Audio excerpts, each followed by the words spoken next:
So hello guys, welcome back to the channel Aakash Discovery. Video start करने से पहले आपने चैनल को लाइक नहीं किया तो चैनल को लाइक कर दो और सब्सक्राइब भी कर दो। वीडियो चलिए चालू करते हैं। आपने कोई किसी भिखारी को देखा है किसी को थ्रेटन करते हुए या वार्न करते हुए, मारने की धमकी देते हुए? वही हाल है अभी पाकिस्तान का। पाकिस्तान ने भारत को धमकी दिया है कि भारत को वो घर में घुसकर मारेगा। तो ये जिसमें आप रिपोर्ट दे सकते हैं, Khawaja Asif warns India against illusion of war between nuclear state. Khawaja Asif जो उसके फॉरेन मिनिस्टर है, वो बोल रहे हैं कि भारत को इल्यूजन में नहीं रहना चाहिए क्योंकि पाकिस्तान के पास न्यूक्लियर है। मतलब ये वो कंट्री बोल रहा है, पाकिस्तान, जिसने आईएमएफ से कितना बिलियंस ऑफ डॉलर लोन उठा रखा है और उसको अभी कुछ 1 या 2 महीने बाद उसको लोन पे भी करना है, $2 बिलियन। और जिसने $7 बिलियन सऊदी अरबिया से भी ले रखा है, जिसको अभी उसको पे करना है विथ इंटरेस्ट, जो सऊदी अरबिया भी मांग भी रहा है। और ये वो कंट्री बोल रहा है जो सऊदी अरबिया के साथ पैक्ट होने के बावजूद भी ईरान को रोक नहीं पाया है सऊदी अरब पे अटैक करने से। ऐसे कोई कंट्री अगर किसी कंट्री को थ्रेटन करता है, और भारत जैसे कंट्री को जो 4th लार्जेस्ट इकोनॉमी, मजाक ही लगता है। पहले आप ये वीडियो देखिए जिसमें ख्वाजा वासिफ एक इंटरव्यू देते हुए किसी चैनल पर इंडिया को थ्रेटन करते वार्न करते कि मैं भारत में घुसकर मारूंगा।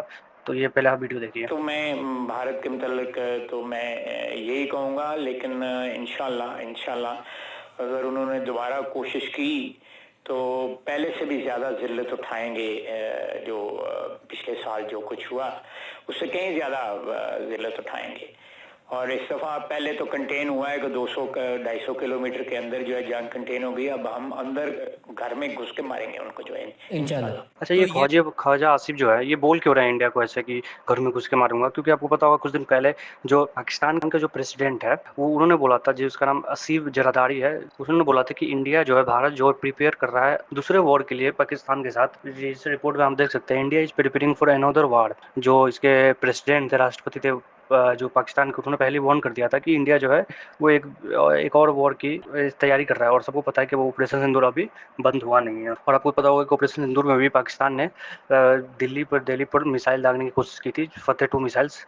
लेकिन अपना जो डिफेंस सिस्टम है, आकाश मिसाइल हो गया या एस फ्रंटर मिसाइल हो गया, उसने ये सिरसा में, जो हरियाणा का है, हरियाणा के जो सिरसा का सबसे पहला इंटरसेप्टर वही है, तो उसने मार गिराया था। अच्छा, जो बड़े थिंक टैंक है और जो यूएस के थिंक टैंक है, उन्होंने पहले वार्न कर रखा है कि 2026 में, इस साल के लास्ट तक, अंतिम तक इंडिया और पाकिस्तान के बीच में कॉन्फ्लिक्ट हो सकता है, लड़ाई हो सकती है। और ये लड़ाई कितनी बड़ी होगी, कितने बड़े लेवल तक होगी, इसका अभी बताया नहीं जा सकता है, लेकिन ये लड़ाई होगी। अगर इसमें यूएस के जो थिंक टैंक है, उन्होंने पहले बता रखा है कि इंडिया और पाकिस्तान की इस साल के अंत तक लड़ाई होनी है, क्योंकि इतने डिस्प्यूट है और इतने बयानबाजी चल रहे हैं दोनों के बीच में, तो हो सकती है कि इस साल तक लड़ाई हो। दूसरी रिपोर्ट ये आई थी कि दूसरी रिपोर्ट ईरान और यूएस के वॉर की है कि जो ईरान ने अमेरिका के जो F-15E फाइटर जेट है, F-15 फाइटर जेट है, उसको शूट डाउन कर दिया है। और उसके जो उसमें पायलट थे वो इजेक्ट होकर ईरान में ही गिरे हैं, जिसमें से एक को बचा लिया गया है। एक तो यूएस ने उसको रेस्क्यू कर लिया, लेकिन एक जो है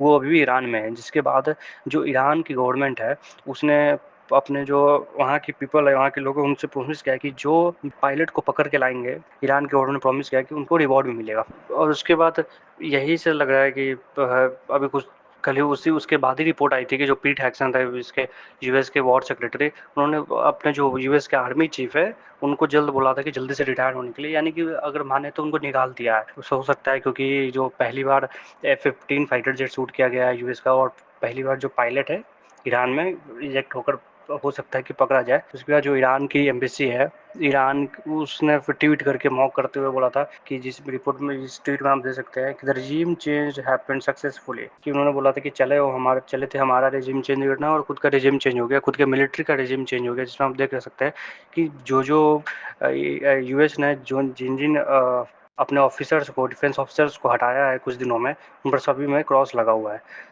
तो अगर इस पर कोई नई बातें, नई जियोपॉलिटिक्स चीज़ निकलती है तो हम आपको बताते रहेंगे। तो हम इस वीडियो को यहाँ पर एंड करते हैं। Thank you for watching. अगर आपने लाइक और सब्सक्राइब नहीं किया तो लाइक और सब्सक्राइब जरूर करते हैं।